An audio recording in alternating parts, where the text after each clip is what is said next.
Mike Tyson comes and like stands next to us, and my wife's standing there. She's hit me. She's going, "To Mike Tyson." I was going, "Oh, I want a picture. But I didn't want the first thing Israel to see is come out of the medical tent, and I'm standing there with Mike Tyson with a big cheesy grin on my face.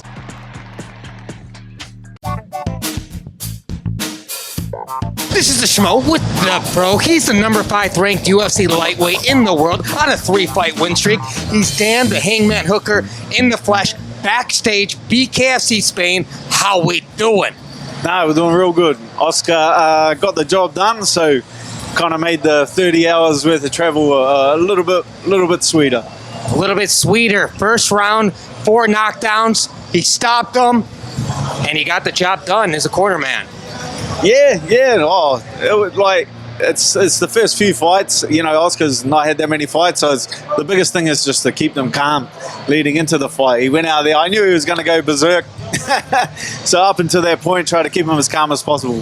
What was the final message that you gave to him before he made that walk inside the squared circle? Oh, it's just kind of, it's different as a cornerman. Like I've coached for a lot of years. I've cornered a lot of fighters, and like me and Oscar have a good relationship, and you just tell some jokes, you know, have a laugh with the guy, and that'll bring him back down to earth, and then make him just a bit calmer. How much are you going to be drinking tonight to celebrate? Me? Nah, I don't drink, brother. I got church in the morning, 7 a.m. 7 a.m. over here in Spain. Church in the morning. Church in the morning. A religious guy. Oh, of course, brother.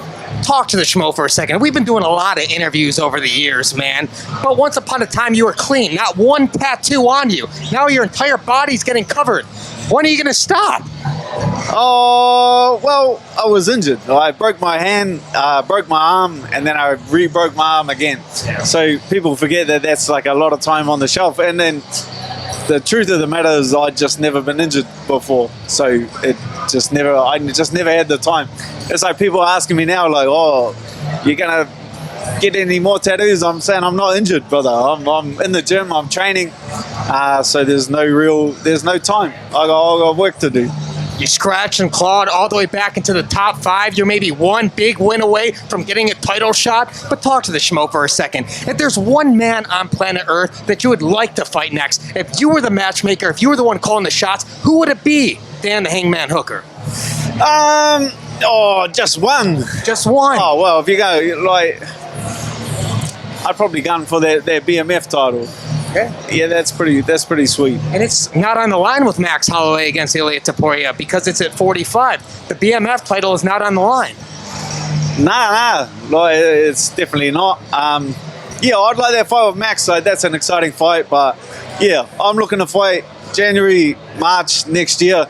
And the UFC's given me some pretty tasty names slide across my desk, so they get me excited. So I'm focused on that.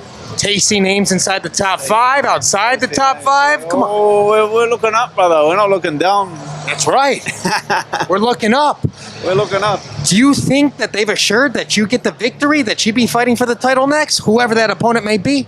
Oh, man, the lightweight division is just stacked, brother. Like, it's all over the show. It could kind of change at any moment. But I feel like with the division having the BMF and the actual title on the line, I'm definitely one fight away from competing for either of those titles.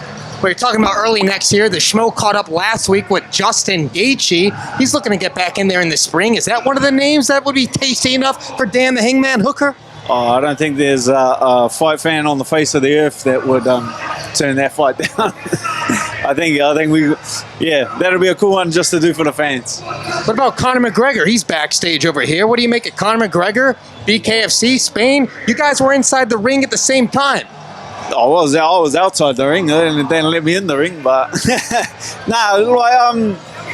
to come over here and see it in the flesh, like the amount of the guy's so busy. He's got so businesses coming out of his ears. He's got he's a superstar. If I had that much money in the bank, you wouldn't catch me anywhere near a cage, brother. Charles Oliveira, Michael Chandler. What do you think is going to be the X factor for the winner of that fight? Oh, I don't think it. I think safe money is on it, not going past the first round, one way or another. I think, Chandler is hyper aggressive. Oliveira doesn't really like to keep distance either. So I think both those boys butt heads and may the best man win. Another big fight that's going to happen that same month. Iron Mike Tyson, he's getting in the ring against Jake Paul in a boxing match. How do you think that thing's going to end? Oh, that's Mike Tyson, brother. That's one of the very few people on earth that I get starstruck by.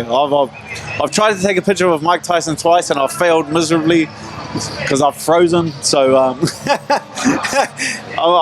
backing him 100%. You froze up? No, well, it's a kind of a long story. There's two different times. One time we kind of got starstruck, froze up. The second time was after my teammate Israel. What fight was that? I had won a fight, he had lost, and then we went out to wait outside the medical tent. And then Mike Tyson comes and stands next to us. And my wife's standing there, she's hitting me. She's going, "It's Mike Tyson." I was going, "Oh, I want a picture, But I didn't want the first thing Israel to see is come out of the medical tent. And I'm standing there with Mike Tyson with a big cheesy grin on my face. I was instead of taking the photo, I chose to support my teammate. Good teammate. That's why he speaks so highly of you, especially on the Schmo Rogan podcast. But you think he actually puts down Jake Paul, who's 30 years younger? I think I'm going to stay out of it, brother. I'm going to stay out of it. I'm Switzerland. In terms of that fight, I know Jake's friends with Israel, and Mike is just an absolute legend. So I'm staying Switzerland on the whole thing. Let the better man win. Let the better man win. Blonde hair, is that going to be a routine, or is this you're going to let it ride after it comes out? Originally, I just got the blonde hair so people would ask me less questions about my tattoos, but that makes a bit more sense. But now it's come a bit of a theme. What do you think you would do if you're holding that belt around your waist, whether it's the BMF or the lightweight title? What would you do with that belt? What would I do with it? Yeah. Go straight to the bank, baby. You got pay-per-view points. Cha-ching, cha-ching, cha-ching. Cha-ching, cha-ching. There it is. Can we get a final message for all the Hangman fans out there worldwide? Cheers. He's the pro. I'm the Schmo in Marbella, Spain. BKFC. We're out. Yeah,